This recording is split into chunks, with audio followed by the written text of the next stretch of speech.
Mother Teresa. Mother Teresa. An icon of compassionate care for the poor and the disadvantaged. Mother Teresa was baptized Agnes Gonja Boyajiu इसका जन्म 27 अगस्त 1910 में हुआ था। लोग इसे गरीबों की माँ कहते हैं। in Skopje, Macedonia, around August 26, 1910. Born of Albanian descent, she joined the Loreto Sisters of Dublin, Ireland, at the age of 18 and took the name Sister Mary Therese. लेकिन फिर भी इसने सैकड़ों गरीबों की जान क्यों ली?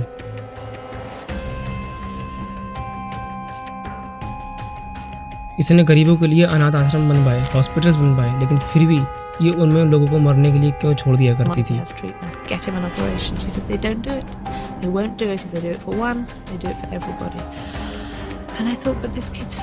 मदर टेरेसा को काफी बड़े बड़े लोगों से डोनेशन और फंड भी मिलता था और इसके पास अच्छा खासा पैसा था, लेकिन इसके बावजूद भी ये सिर्फ अपने पैसे का 7% ही यूज करती थी।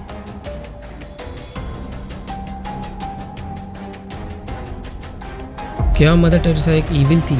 It's not the poor, it's the poorest. She's serving the sick and the dying, and it's very important that people go out and help others. क्या मदर टेरेसा को गरीबों को इस हालत में देखकर मजा आता था?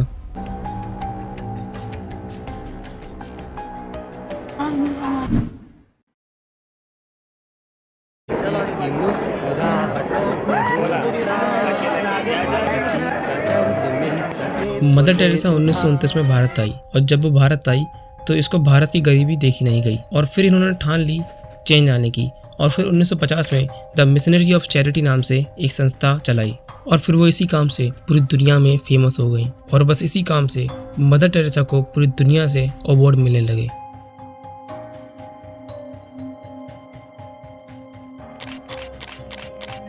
इंक्लूडिंग भारत रत्न।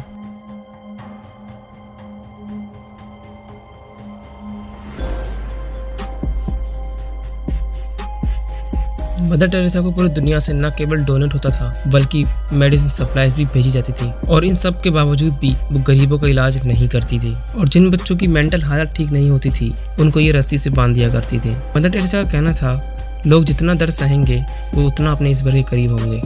लेकिन जब मदर टेरेसा को दर्द होता था तो वह अमेरिका जाया करती थी डॉक्टरों से इलाज कराने के लिए। 1984 में भोपाल में एक फैक्ट्री में गैस लीक होने के कारण करीब 2500 लोगों ने अपनी जान गंवाई और लाखों लोग इस गैस के प्रभाव में आन पड़े और लोग काफ़ी दर्दनाक हालत में मर गए और लाखों लोगों ने इस फैक्ट्री के खिलाफ प्रोटेस्ट चलाए। भारत छोड़ो, भोपाल में और पता है मदर टेरेसा ने क्या कहा? What is your message to the people of Bhopal? इस औरत को कोई फर्क नहीं पड़ा कि हजारों लोग इस दर्दनाक पीड़ा से मर गए और यहाँ तक कि इसके हॉस्पिटल में जो नर्स थी उनको भी कांटों से कमर में बांध दिया जाया करता था। Can you explain the discipline? We had a little kind of sort of a rope whip with which we would beat ourselves every day. और इन सब घटनाओं के बाद अब ऐसा नहीं था कि इसके पास पैसा नहीं था। गवर्नमेंट का एक रूल है, अगर आपकी कोई डोनेशन चैरिटी है तो आपको अपने अकाउंट पब्लिक करना होंगे, लेकिन मदर टेरेसा के केस में ऐसा नहीं था और जिन जिन चैरिटी में उनकी डोनेशन ऑर्गेनाइजेशन चलाई जाया करती थी वो सब अकाउंट प्राइवेट थे। और जब मिशनरी ऑफ चैरिटी को एक्सपोज करने के लिए जब जर्मन जर्नलिस्ट वॉल्टर ने इस पर रिसर्च करी तो पता चला इनका सारा पैसा वेल्टाइन बैंक में जाया करता था और उन्होंने ये भी बोला अगर मदर टेरेसा उस समय में उस बैंक से सारा पैसा विड्रॉ कर लेती तो उस बैंक की सारी तिजोरियां खाली हो जाती। जस्ट इमेजिन, इतना पैसा। मदर टेरेसा और ज़्यादा पैसा कमाना चाहती थी और वो ये सब करने के लिए तानाशाह, खूनी और चोर चक्कों की दोस्त बनने के लिए भी राजी थी।